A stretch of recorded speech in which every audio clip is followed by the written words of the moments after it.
Let me ask you something.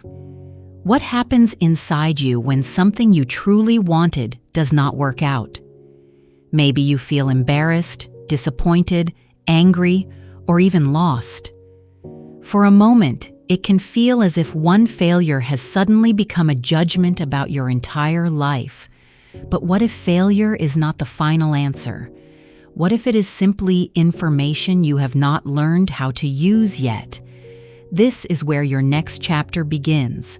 Failing can hurt, but staying trapped in that failure can hurt even more. In this episode, we are going to explore what to do after things go wrong, how to calm your mind, understand what happened, rebuild your confidence, and move forward with a smarter plan. And stay until the end, because this is not only about learning English, it is about learning how to face difficult moments, think more clearly, and become stronger when life does not go according to plan. And if this lesson gave you something useful, you know what to do. With love. Let's dive in. How can you stay calm after failure? The first thing you need after failure is not another decision. It is a pause. When something goes wrong, your emotions can become louder than your judgment. You may immediately want to fix everything, prove yourself, or make another big move just to escape the uncomfortable feeling. But reacting from frustration can create another problem on top of the first one. Give yourself a moment to breathe, step back, and let the emotional pressure become smaller. Staying calm does not mean pretending that you are fine. It means giving yourself enough space to respond instead of reacting. You can admit that you are disappointed without allowing disappointment to control your next move. Sometimes the strongest thing you can do is nothing for a little while. Let your mind settle. Let the situation become clearer. Once the emotional storm becomes quieter, you can finally see what happened without turning one difficult moment into a much bigger story about your future. Can failure really teach you something? Yes, but only if you are willing to look at it honestly. Failure becomes useful when you stop asking, "Why am I such a failure?" and start asking, "What can this experience teach me?" Those questions may sound similar, but they create completely different mindsets. One attacks your identity. The other examines your situation. Maybe your preparation was not strong enough. Maybe your timing was wrong. Maybe your strategy needed to change. Maybe you expected results too quickly. The goal is not to blame yourself endlessly, because blame rarely creates progress. The goal is to understand what happened clearly. Look at the experience with curiosity instead of shame. You do not need to find 20 lessons. Sometimes one honest lesson is enough to change your next attempt. When you learn from failure, the experience stops being only something painful from your past. It becomes useful information that can guide your future. That is how disappointment slowly becomes wisdom. What should you change after failure? You should change the plan, not necessarily the dream. One unsuccessful attempt does not automatically mean that your goal was wrong. Sometimes the goal is still right, but the path needs to change. Think about what you know now that you did not know before. That new knowledge is valuable. Use it to redesign your approach. If a goal feels too large, break it into smaller steps that you can actually manage. If you are missing knowledge, learn more before trying again. If you are working without support, ask someone experienced for guidance. Changing your strategy is not weakness. In fact, it shows that you are paying attention. There is a big difference between stubbornly repeating the same mistake and patiently trying again with a better understanding. You do not have to throw everything away and start from zero. Take what worked, remove what did not, and build from there. Progress often comes from adjustment, not perfection. How do you rebuild your confidence? You rebuild confidence by giving yourself evidence that you can move forward again. After failure, your mind may suddenly remember every mistake while forgetting every achievement that came before it. That is why you need to reconnect with your own ability. Do not wait until you feel completely confident before taking action. Confidence often comes after action, not before it. Start with something small enough to complete, but meaningful enough to remind you that you are still capable. One finished task can create momentum. One good decision can make the next decision easier. You can also remind yourself of challenges you have already survived and skills you have already developed. Failure did not erase those things. It only created a difficult moment. Be patient with yourself while you rebuild. Your confidence may feel weaker today, but that does not mean it is gone forever. Sometimes confidence grows quietly, one small promise kept, one small step taken, and one new attempt at a time. What if you are not ready to try again? You do not need to feel completely ready before you begin again. After failure, it is natural to want more time, more certainty, or some sign that the next attempt will be different. But waiting for the perfect moment can quietly become another form of avoidance. You may tell yourself, "I will start when I feel confident again," or "I will try when everything is easier."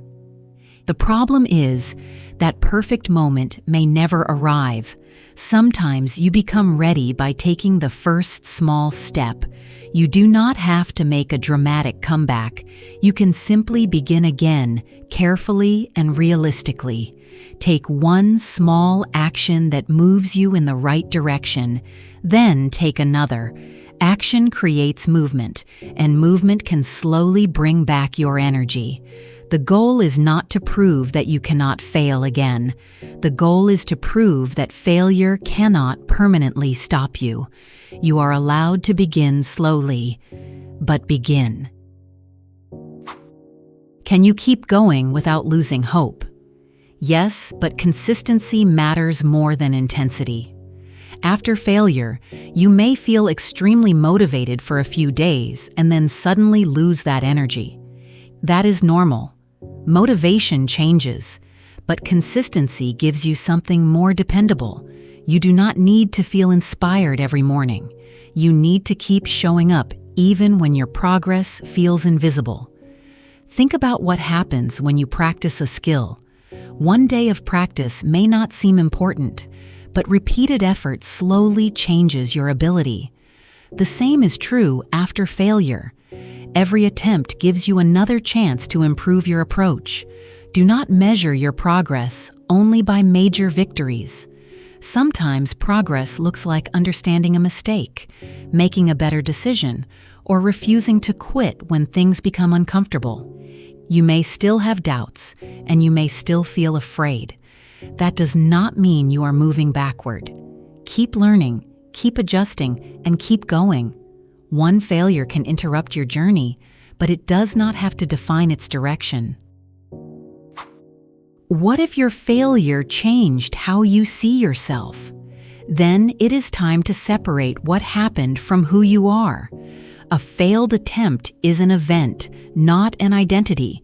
Yet when something matters deeply to you, it is easy to turn one result into a statement about yourself. You might think, "I failed, so I'm not good enough," or "This proves that I cannot succeed." But those thoughts go much further than the evidence. You experienced a setback. That is all you know for certain. You do not know that you will always fail. You do not know that you are incapable. You do not know what your next attempt will look like. Be careful with the language you use when speaking to yourself. Because repeated thoughts can influence the way you approach your future. Instead of saying, "I am a failure," say, "This attempt failed." That small change creates distance between your identity and the result. You are still learning, still growing, and still capable of becoming better than you were before. How can you turn disappointment into progress? You turn disappointment into progress by using it as a reason to move differently, not as a reason to stop moving. Disappointment often tells you that something mattered to you. That feeling can be painful, but it can also reveal what you genuinely care about. Instead of fighting the feeling or pretending it does not exist, acknowledge it. Say to yourself, "Yes, this hurt. Yes, I wanted a different result. But what can I do with what I know now?" That question changes the direction of your attention. You stop staring at what is already finished and begin looking at what is still possible. You may need to change your timeline, your strategy, your habits, or even your expectations. That is not giving up. It is adapting. Life rarely follows the exact plan we create in our minds. Strong people are not people who never face disappointment. They are people who learn how to carry disappointment without allowing it to destroy their sense of possibility. Your next move still matters. What should you remember when you fail again? Remember that failing again does not mean you are back at the beginning. You are returning with more experience, more awareness, and a better understanding of what did not work. That matters. Growth is rarely a straight line. Sometimes you move forward, sometimes you pause, and sometimes you take a step backward before finding a better direction. The important thing is that you do not turn one difficult result into a permanent decision about your future. Give yourself permission to learn, give yourself permission to adjust, and most importantly, give yourself permission to try again. You may not know exactly how everything will work out, and that is okay. You only need to know your next step. Failure can close one door, change one plan, or slow you down for a while, but it does not have to end the journey. So if you failed, take a breath. Learn what you can. Rebuild your confidence. Change your approach. Then move forward. Your story is not over because one chapter went wrong. And if you enjoyed this episode, don't forget to like and subscribe so you never miss the next lesson. Your support means so much. It keeps this space alive and growing. With love. Thank you for being here, and I can't wait to continue this journey with you.